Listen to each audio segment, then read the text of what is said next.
سلام دوستان، امیدوارم که حالتون خوب باشه. ادامه آموزش زبان سوئدی، کتاب ریوستارت، درس ششم، قسمت دوم از این درس رو داریم. اگر کتاب رو ندارید و یا فایل های صوتی رو ندارید، میتونید از کانال تلگرامی من با آدرس سوئدی از صفر دانلود کنید. تو محیط سرچ تلگرام سوئدی از صفر رو بنویسید، کانال من میاد. خب درس شروع کنیم. یک مکالمه اینجا هست، کلمات جدید داره بهتون میگم و گرامری که حالا خود کتاب توضیح میده بهتون. Vad gjorde du i fredags؟ جمعه قبل، جمعه گذشته چیکار کردی؟ gjorde گذشته فعل یور هست به معنای انجام دادن و fredags این اسی که بعدش اومده، در واقع اگه بخوام به قبل برگردم، فریدا که میشه جمعه. اگر قبلش ای بیاد به علاوه روز هفته به علاوه اس، اون میشه اون روز هفته قبل که حالا اینجا جمعه قبل معنی میشه.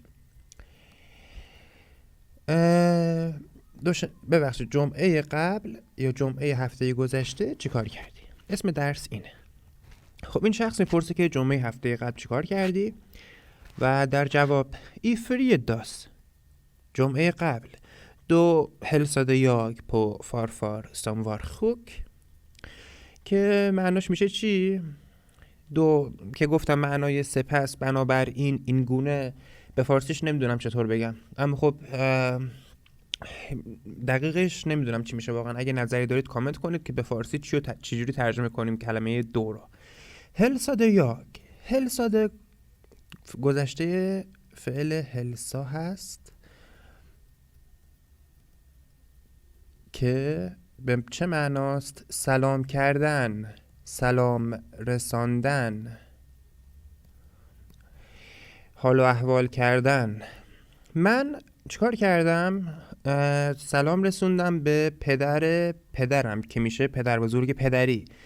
بهتون گفتم توی ویدیو قبلی کلمه اول سمت رو مشخص میکنه که با فار شروع شده، پس سمت فامیل های پدری میریم. حالا پدر میشه پدر بزرگ دیگه. سوم و خوک، سوم اینجا معنای که میده، حالا تو این درس هم بهش میپردازیم که چجور استفاده کنیم ازش. که مریض بود، خوک رو قبلا داشتیم و بهتون بگم که چون ما با قید زمان مثل پس این گونه یا سپس در واقع شروع کردیم، بعد فعل آوردیم بعد فاعل رو، اینا رو یادآوری کنید همیشه. بریم خط بعد. یاسو، عجب. Jag trodde att du var på konferens i Bryssel. من این گونه گمان می‌کردم که تو در کنفرانس در بروکسل بودی. بروکسل در بلژیک. و خب نکته‌ای که داره چیه؟ این که وار گذشته فعل ار هست، بی قاعده است، بعد یاد بگیرید. و دیگه چی؟ این که برای شهرها و کشورها حرف اضافه ای رو میاریم. یادتون باشه، من هی تکرار میکنم، اگه از قلم افتاد خودتون حواستون باشه که کتاب مقصودش چی از آوردن این جملات. خط بعد. نه یا وار در ای اونسداس. نه، من یک شنبه هفته قبل اونجا بودم. در معنای اینجا یا اونجا رو داره. وار گذشته ار هست، میشه بود که حالا چون گفته یاک، من بودم آنجا یک شنبه هفته قبل. خب بریم تو این جدول. قیدهای زمانی، در واقع بعضی از قیدهای زمانی رو میخواد به همون آموزش بده کتاب. براتون میخونم. ایمونداس، این وقتی که بخوایم سریع تلفظ کنیم، تو این حالت این گه ها تلفظ نمیشن. ایمونداس دوشنبه هفته قبل. ای تیسداس اوک سووی داره. اوک سووی داره یعنی چی؟ یعنی و غیره دیگه. دو تا روز هفته رو مثال زد دیگه، نمیخواد حالا هفتاشو بیاد جلوتون بگه. بعدی چیه؟ ای سومراس تابستان قبل. ای هوشتاس پاییز قبل. ای وینتراس زمستان قبل. ای ووراس بهار قبل. که اگر فصل ها رو نمیدونید اینجا براتون نوشته. وینتر زمستان، که ای به علاوه اس معنای اون زمان قبل رو میده دیگه. همطور که میگفتیم یک شنبه قبل، اینجا میشه زمستان قبل اگر تو این فرم بیاریمش. وور، بهار. سومار، تابستان. و هشت که میشه پاییز.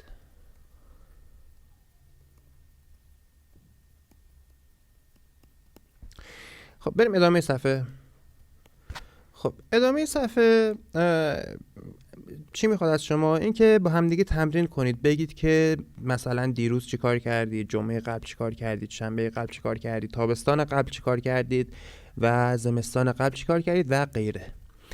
که حالا اگر کسی نیست باهاتون تمرین کنه، خودتون با تخیل خودتون، حالا چه دروغ چه واقعی، مثلا بگید من نمیدونم تابستان سال قبل رفتم اسب سواری کردم، نمیدونم، یا مثلا به آمریکا رفتم. با تخیل خودتون هر چند دروغ هم باشه انجام بدید. خب این سلکت که من بهتون گفتم به معنی خویشاوند هست و این نمودار میخواد یک خانواده رو نشون بده.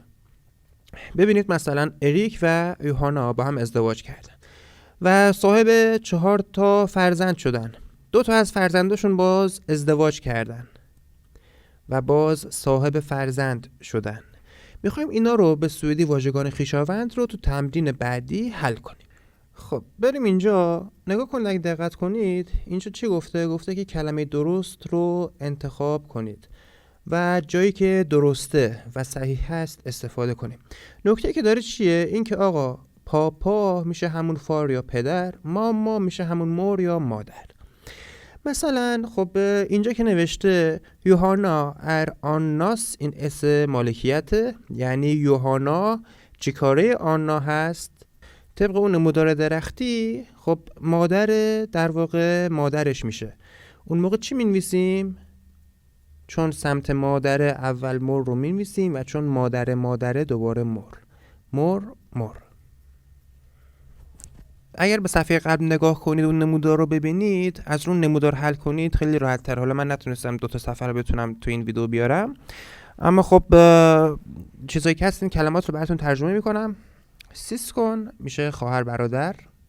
مورفار پدر مادر یا پدر بزرگ سمت مادری به فارسی اگه بخوایم بگیم. فار مور میشه چی؟ کلمه اول سمت رو نشون میده، پس سمت پدریه. مادر سمت پدری چی میشه؟ مادر بزرگ سمت پدرمون.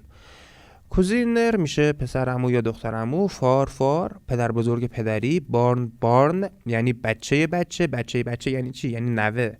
موستر خاله. سون بچه پسر. مور مادر بزرگ سمت مادری. دوتر دختر. مور برور سمت اولین کلمه سمت هست دیگه. برادر مادر چی میشه؟ میشه داییمون. فار برور عمو. فاستر عمه. فرولدرار میشه والدین. این تمرین رو حل کنید. اگر مشکلی داشتید برای من در تلگرام بفرستید، من بررسی میکنم پاسخاتونو. خب و نکته‌ای که هست اینه که من یک ویدیو برای فامیل و خویشاوند در کانال تلگرامیم دارم که این بالا براتون میذارم، میتونید کلیک کنید و ببینید. خیلی ممنون که این ویدیو رو دیدید. درس رو در ویدیوی بعدی ادامه میدیم.